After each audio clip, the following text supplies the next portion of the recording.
बच्चा पढ़ी। आज मैं आपको बायो का सेकंड चैप्टर जिसका नाम क्या है, पुष्पों में लैंगिक जनन, इसका कुछ भाग तो मैंने पढ़ा दिया था। क्या पढ़ाया था? जैसे पुष्प क्या है, पुष्प के कितने पार्ट हैं। आज हम पढ़ेंगे पुष्प के मेल पार्ट के बारे में, जिसको क्या बोलते हैं, पुंकेसर या स्टेमन। ठीक है, जैसे हमने संरचना बना के आपको बताया था। जैसे ये आपका क्या हो गया,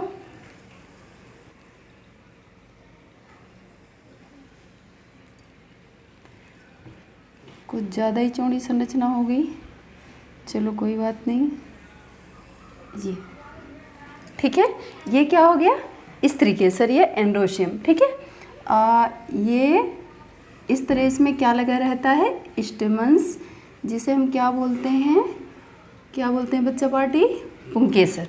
ठीक है, जो ये स्त्री केसर होता है, गाइनोशियम होता है, हमने बताया था ये कितने पार्ट में डिवाइड होता है, 3 पार्ट में। ये ऊपर वाला क्या कहलाएगा, वर्तिकाग्र कहलाएगा। ये बीच वाला पार्ट क्या कहलाएगा, वर्तिका।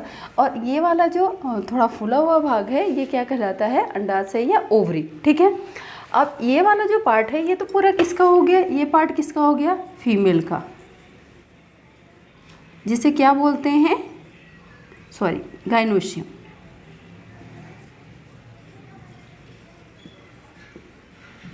या क्या हो गया, ये स्त्री केसर।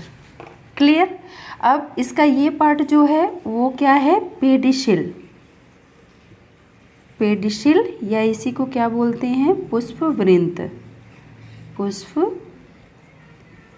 वृंत। ये क्या हो गया, ओवरी, या इसी को हम क्या बोलते हैं, अंडाशय। ये वाला कौन सा भाग है, वर्तिका, या इसी को हम क्या बोलते हैं, स्टाइल। वो वाली स्टाइल नहीं, जो आप समझ रहे हो, ये इसकी स्टाइल है, किसकी, फ्लावर की स्त्री केसर की। ठीक है, स्टाइल में रहने का नहीं, स्टाइल स्त्री केसर वाला। अब ये वाला जो पार्ट है, तो ये क्या हो गया बच्चा पार्टी, ये हो गया आपका वर्तिकाग्र। ठीक है, इसको तो हम कई बार बता चुके हैं। अब ये वाला जो पूरा पार्ट है ना, ये जो कई पार्ट में डिवाइड होता है, जो स्टेमन्स होते हैं उनकी संख्या कई होती है, तो ये वाला पूरे भाग को हम क्या बोलेंगे, स्टेमन, या क्या होता है ये, पुंकेसर। ठीक है, पुंकेसर। ठीक है, या इसी को हम क्या बोलेंगे, एंड्रोशियम।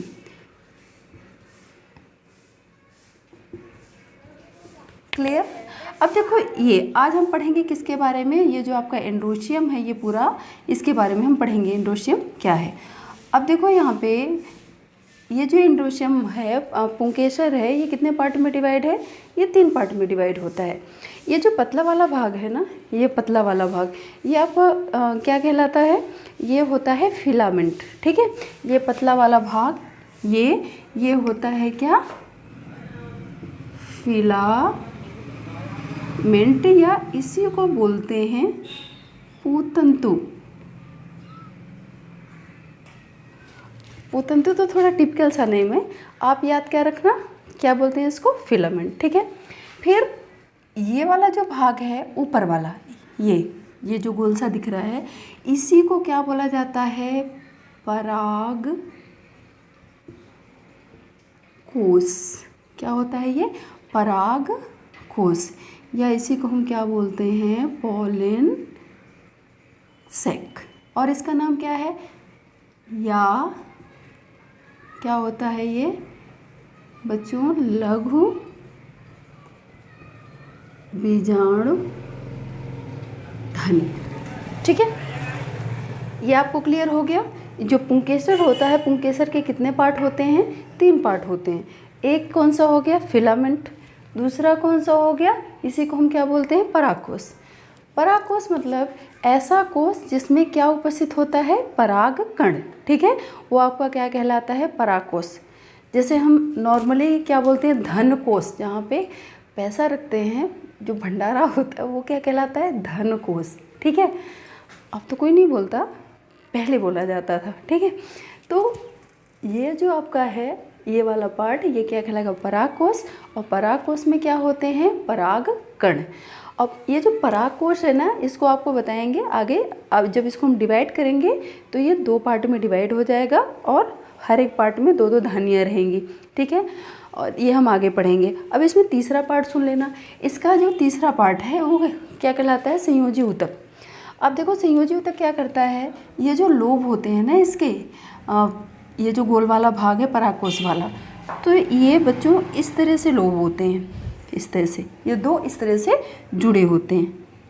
जो परागकोश की संरचना होती है कुछ ऐसी होती है।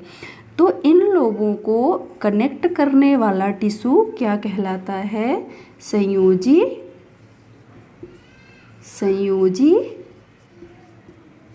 ऊतक, या इसी को हम क्या बोलते हैं, कनेक्टिव टिश्यू, ठीक है ना। ये चीज़ क्लियर हुई कि जो पुंकेसर होता है, पुंकेसर के कितने भाग होते हैं, 3 भाग होते हैं। पुंकेसर होता क्या है, जो फ्लावर का मेल पार्ट है वो क्या कहलाता है, पुंकेसर। पुंकेसर के 3 भाग होते हैं। कौन कौन से भाग होते हैं, एक होता है स्टेमन्स, या वो सॉरी बेटा, एक होता है क्या, फिलामेंट, ठीक है। और दूसरा होता है परागकोश, और तीसरा होता है यहीं पे क्या होता है आपका, ये संयोजी ऊतक, ठीक है। संयोजी ऊतक क्या करता है, इन दोनों लोब्स को, जो ये परागकोश के लोब्स हैं, उनको जोड़ने का काम करता है। आई होप ये आपको स्ट्रक्चर इसका समझ में आया होगा, ये चीज़ें क्लियर हुई होंगी। अगर आपको वीडियो अच्छा लगा तो वीडियो को लाइक, शेयर एंड सब्सक्राइब करें।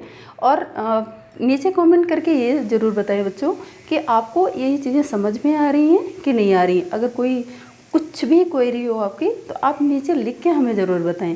Thank you.